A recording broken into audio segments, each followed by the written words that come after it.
Hey, you. Yeah, you right there. Hey, read these books. Wait. Come on. Hey, stop. I didn't mean to set your house on fire. Don't bring that up right now. Just read these books. Stop complaining that you don't have a home anymore. Okay, that's nothing to do with this. It was an accident. Okay, I didn't mean to. So stop and just read these books. Okay, so come on.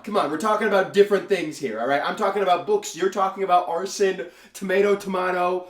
Come on. Stop being so immature. Jeez, dude, I thought we got over this weeks ago. You're still upset that you don't have a house? Come on. Anyways, I've got some bangers for you to read. Maybe they'll make you feel better. The first book is The Sword of Kayn, and actually, now that I'm thinking about it, this is definitely not gonna make you feel better. If anything, you'll be more devastated. Probably it's gonna hurt worse than losing your house, but hey, it's still a great read. I love the world building in this book. I love the magic system. It's an elemental magic system. The main characters in this book have like water magic, essentially. It's kind of akin to that. It's a little bit different. There's a whole nation of fire users. They have earth users, stuff like that. But really, it's focused only on the nation of people that use water. And using that magic system, there are some really incredible fights laced throughout this book. But at its core, this story is about family. It's about grief. It's about loss, it's about love. It's really honed in on the characters and their internal struggles and the way that they would have to deal with all of these things in a world that's at war and that they're kind of caught in the middle of all of this. And I think because this is a standalone, honing in on those things aided it quite a bit. And the third act of this book is unlike the third act of any book that I personally have ever read. It really subverts the direction that you think it's going, and it focuses instead on, hey, this is the thing that would be more important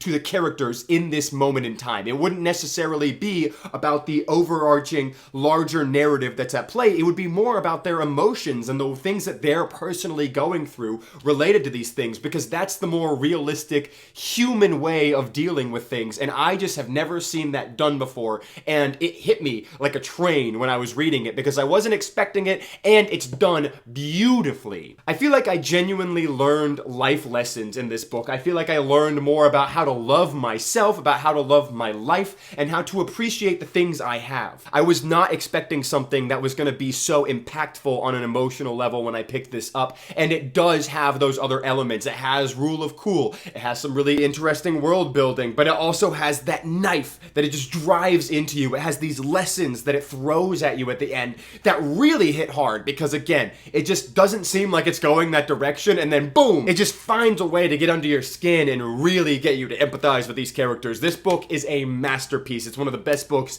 I've ever read in my life. I would put it up there against pretty much anything I've read. Also, look how cool this edition is. It's so pretty. God, I love this book so much. I want to reread it. Putting it back where it belongs, on the shelf of honor. Okay, another really great book, but this one isn't a standalone. The Will of the Many by James Islington. This is actually the first book, and I believe what's going to be a 5-book series. If you love modern epic fantasy, this is the one, folks. This is the one. This extrapolates so many of the trends and tropes that comprise modern epic fantasy, and it combines them into this one package that feels like it uses all of those elements to aid its own original story, and it really never relents. It's like 650 pages long, but there is never a point in this book where at least I was bored. I felt engaged the entire way through. I think the protagonist is extremely engaging as a character, and I think he's also competent while being flawed, and I love that kind of protagonist because I can see how he would get through all of these situations. Some people say he's a Gary Stu. I disagree with that. I think he's very competent, but he makes mistakes all the time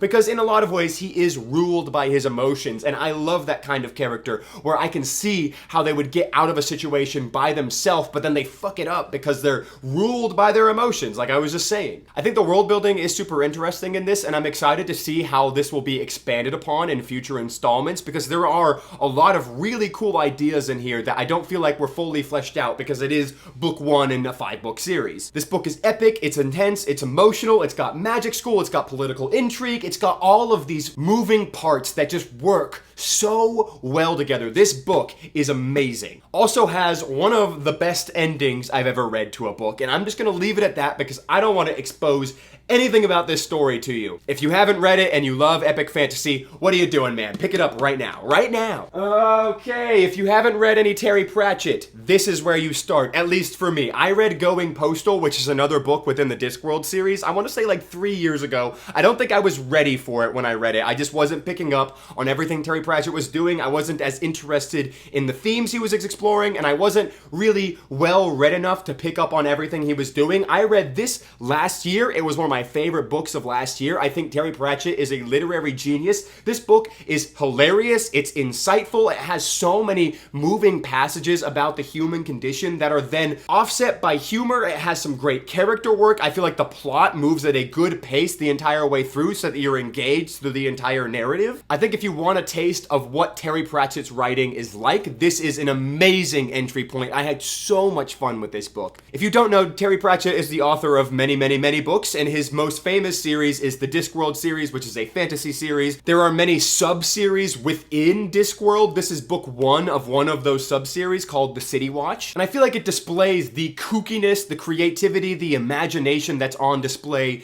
in the Discworld world, I guess. Because while this is only one of 2 books I've read, I feel like there's just so much wackiness that's going on in here. Honestly, if you like One Piece, which is totally off track, but if you like One Piece, if you like the world building in that, where it's kind of just like anything could happen, there's all sorts of kooky characters walking around, this feels very similar to me so far. I'm super excited to continue Discworld. I'm gonna pick up Men-at-Arms probably by the end of the month. I'm really excited to just dig my teeth into that. I've had so many other series I've needed to get through, but the minute that my schedule is a little bit more clear and I have less massive series on the docket, I am diving into this. I'm at least gonna get through the City Watch. I've got so many other books I want to read. Terry Pratchett, I think, is genuinely a genius. There's a reason he's regarded as one of the all-time greats, and I think that this book would give you a good taste of that. I don't have the next 2 books that I want to show you, but the first one is Piranesi by Susanna Clarke. This was a very special reading experience for me. I went in totally blind. I read the entire book in one sitting on a flight to Japan, and it was amazing. I was totally sucked in right from the beginning. The mysteries that are established at the very beginning of this and the setting that it all takes place in were just so absorbing, and I feel like the main character's voice, the guy who's narrating this,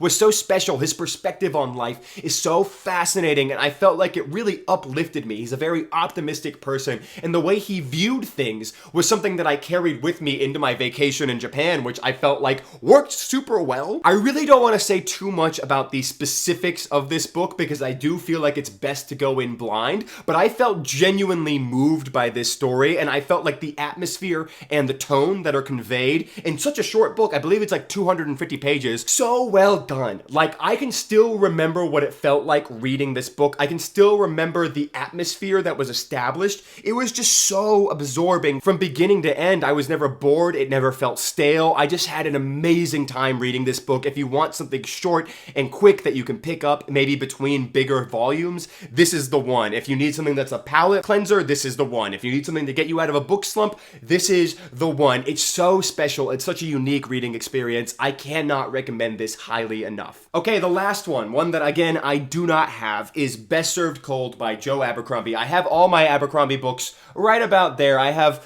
4 of them, and there's 9 books. I do not have Best Served Cold, but it's one of my favorites in the entire series. If you don't know, the First Law series is a grimdark fantasy series by Joe Abercrombie. Best Served Cold is the first of the standalone books, because there's an original trilogy, there's 3 standalone books, and then there's a second trilogy. This is one of the standalone books. I believe it's my favorite of the standalones, but it's hard for me to say exactly. This is a revenge story sort of laced with a heist story, and I love both of those, so combining them together is already a genius move in my opinion. And the thing Joe Abercrombie is so good at is writing characters. The entire cast here that is moving throughout this narrative is just so well fleshed out, so well drawn, and I love each and every one of their voices. They all feel distinct, they all have their own motivations, and those motivations oftentimes are grating against each other, and it creates this tension throughout the entire narrative that really just propels it to this higher level of everything that's happening has a lot more flavor to it, because you understand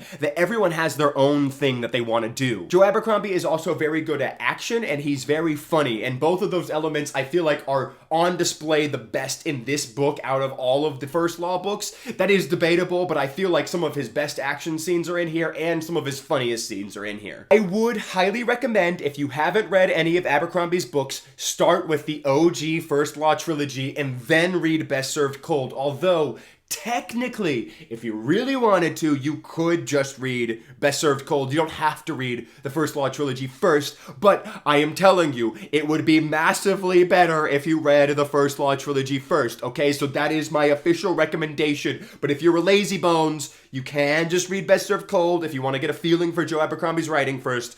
That's okay, it's okay, but you're a goober if you do that, okay? You're a goober. Read the First Law trilogy first, okay? It's gonna enhance your reading experience. Anyways, that's about it. I just wanted to give you some random book recommendations because I know you've been down because of the whole house thing, whatever. You know, it doesn't even matter anymore. Stop bringing it up. I'm not even sure it was me that set your house on fire. It might have been someone else. I wasn't there, so I don't know for sure. I know there's video evidence of me doing it, but it might have just been a guy who looked a lot like me. So just drop it, okay? I don't need the arson charges. Anyways, until next time, folks, I hope you're happy and healthy. I hope you're doing well, and I will see you then. Bye-bye.